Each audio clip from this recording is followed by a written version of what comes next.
Masih bersama saya Adini, kembali kami sampaikan berita Padang hari ini.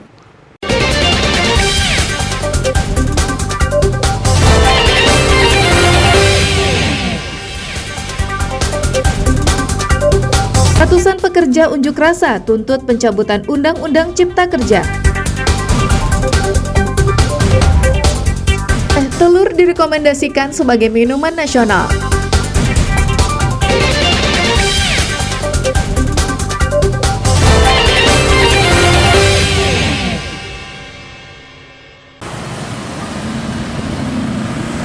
Dinas Lingkungan Hidup Kota Padang melakukan uji emisi ratusan kendaraan bermotor.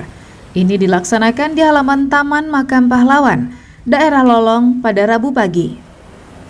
Uji emisi ini bertujuan untuk merangsang masyarakat agar peduli terhadap udara bersih dengan mempertahankan kadar asap yang dikeluarkan kendaraan.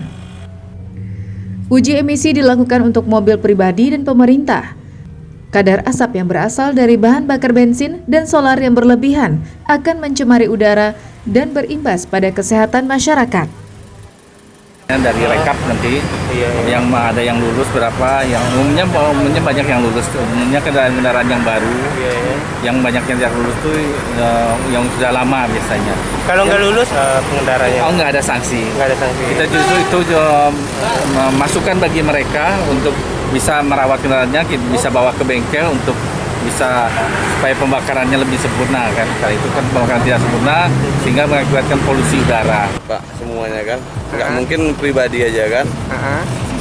Jadi disasar juga mobil yang besar ya Pak ya? Iya. Untuk kelayakan untuk pengemudi kan.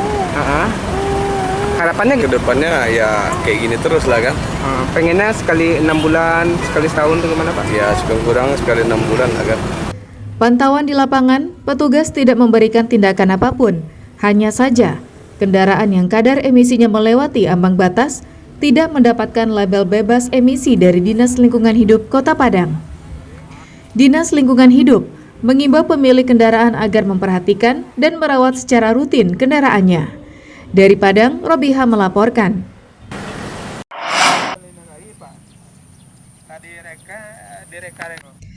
Hamparan areal persawahan yang ada di Kanagarian, Campago Barat, di Kabupaten Padang Pariaman, kini dalam kondisi yang merisaukan.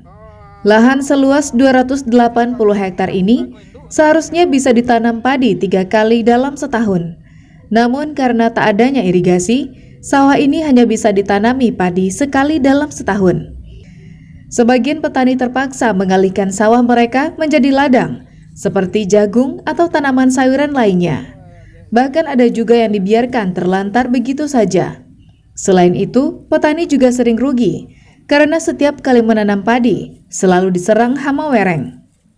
Hal ini disebabkan irigasi induk yang ada di Sungai Paku di Kanagarian Pilubang jebol dihantam banjir pada tahun 2016. Padahal, waktu itu bendungan ini baru saja selesai dikerjakan.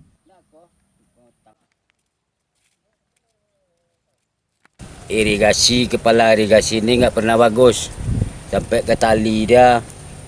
Jadi yang pemerintah awak ni istilahnya yang Kabupaten Padang Pariaman memang kurang perhatian ke daerah Campago Barat ini. Jadi dengan permintaan kami masyarakat Campago Barat, tolonglah secepatnya bagusin irigasi yang Lembah Gotong Dalam ni ya kan. Pak, irigasinya saya tidak bisa mengelola sawah secara normal dengan pengairannya yang kurang lancar. Kami terpaksa menjadikan sebagian jadi lahan perkebunan, jagung atau lahan apa yang bisa kita olah. Kini para petani hanya bisa berharap bantuan dari pemerintah Provinsi Sumatera Barat atau pemerintah pusat. Sedangkan bantuan dari pemerintah Kabupaten Padang Pariaman tak lagi dihiraukan petani karena telah puluhan kali kerusakan ini mereka laporkan. Tapi seperti biasa, pemerintah kabupaten seolah tutup mata. Eki Rafki melaporkan dari Padang Pariaman.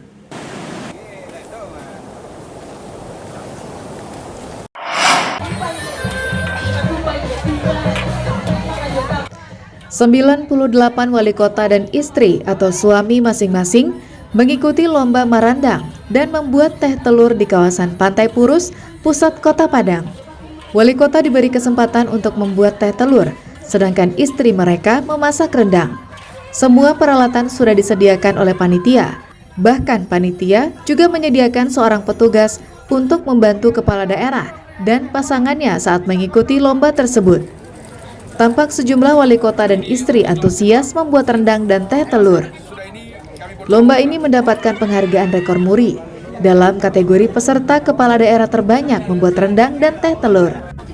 Kegiatan ini diselenggarakan pemerintah Kota Padang untuk mengenalkan makanan dan minuman khas Minang yang harus dilestarikan. Ya, dapat penghargaan dari MUI, Muri, rekor muri internasional, bahwa ini adalah lomba merandang dan juga membuat teh talua wali kota se-Indonesia yang terbanyak, alhamdulillah. Wali Kota Gorontalo menilai teh telur sudah bisa dijadikan sebagai minuman nasional yang harus disajikan dalam setiap kegiatan APEXI di seluruh Indonesia. Dan ternyata kualitasnya itu ditentukan oleh kualitas daripada kocoknya itu. Kalau kocokannya tidak bagus, maka hasilnya juga tidak bagus. Ternyata kocoknya itu, maka saya lihat bahwa teh talu adalah satu proses pendidikan bagi kita untuk bisa membuat sesuatu menjadi lebih baik.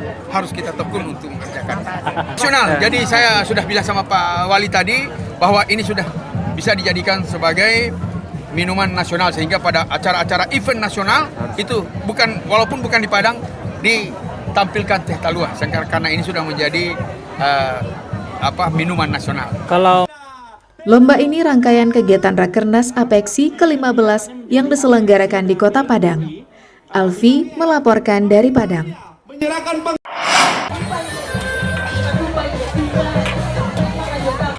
98 wali kota dan istri atau suami masing-masing mengikuti lomba marandang dan membuat teh telur di kawasan Pantai Purus, pusat Kota Padang. Wali kota diberi kesempatan untuk membuat teh telur, sedangkan istri mereka memasak rendang. Semua peralatan sudah disediakan oleh panitia. Bahkan panitia juga menyediakan seorang petugas untuk membantu kepala daerah dan pasangannya saat mengikuti lomba tersebut. Tampak sejumlah wali kota dan istri antusias membuat rendang dan teh telur. Lomba ini mendapatkan penghargaan rekor muri dalam kategori peserta kepala daerah terbanyak membuat rendang dan teh telur. Kegiatan ini diselenggarakan pemerintah Kota Padang untuk mengenalkan makanan dan minuman khas Minang yang harus dilestarikan. Ya, dapat penghargaan dari MUI, Muri, rekor muri internasional, bahwa ini adalah lomba merandang dan juga membuat teh talua wali kota se-Indonesia yang terbanyak, alhamdulillah. Wali Kota Gorontalo menilai teh telur sudah bisa dijadikan sebagai minuman nasional yang harus disajikan dalam setiap kegiatan APEXI di seluruh Indonesia. Dan ternyata kualitasnya itu ditentukan oleh kualitas daripada kocoknya itu. Kalau kocokannya tidak bagus, maka hasilnya juga tidak bagus. Ternyata kocoknya itu, maka saya lihat bahwa teh talu adalah satu proses pendidikan bagi kita untuk bisa membuat sesuatu menjadi lebih baik. Harus kita tekun untuk mengerjakan nasional. Jadi saya sudah bilang sama Pak Wali tadi bahwa ini sudah bisa dijadikan sebagai minuman nasional, sehingga pada acara-acara event nasional itu walaupun bukan di Padang, ditampilkan teh talua karena ini sudah menjadi minuman nasional. Lomba ini rangkaian kegiatan Rakernas APEXI ke-15 yang diselenggarakan di Kota Padang. Alfi melaporkan dari Padang.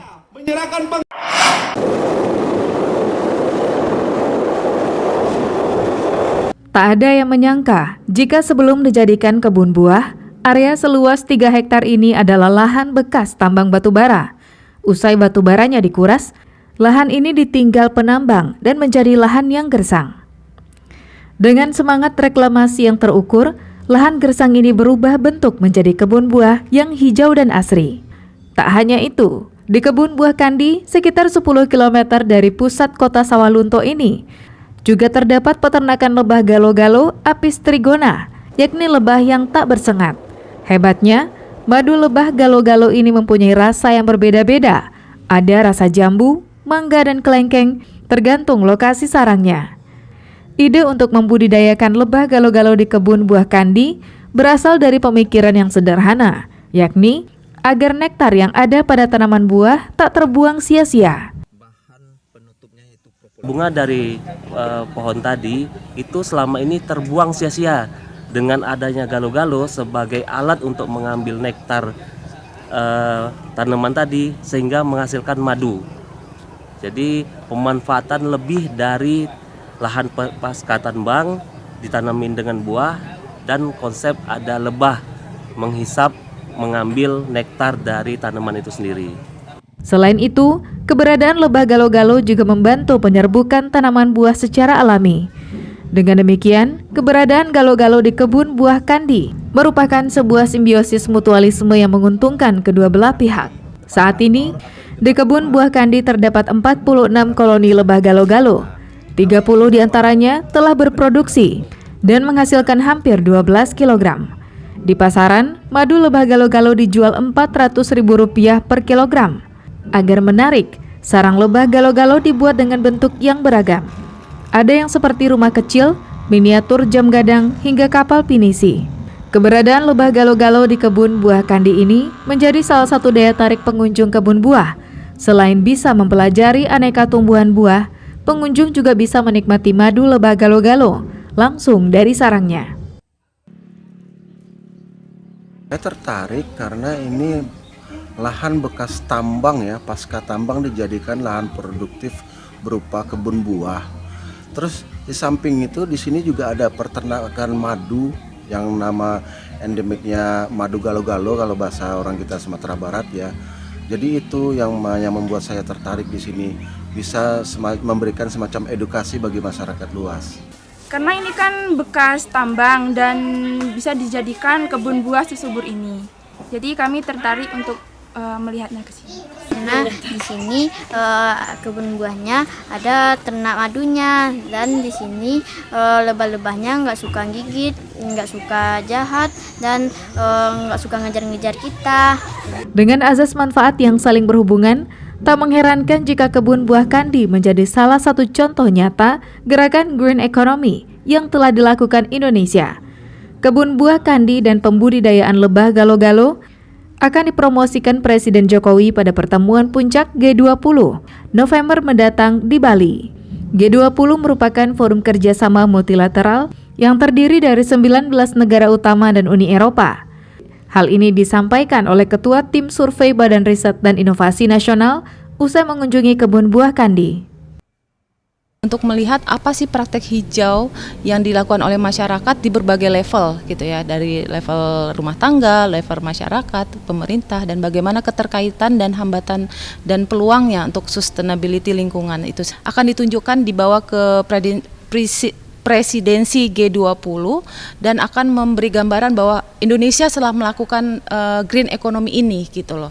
Jadi itu yang akan kami sounding nanti di G20. Kebun buah Kandi yang dibangun di lahan bekas tambang batu bara merupakan contoh nyata.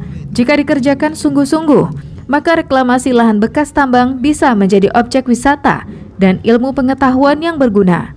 Sri Louis melaporkan dari Sawalunto.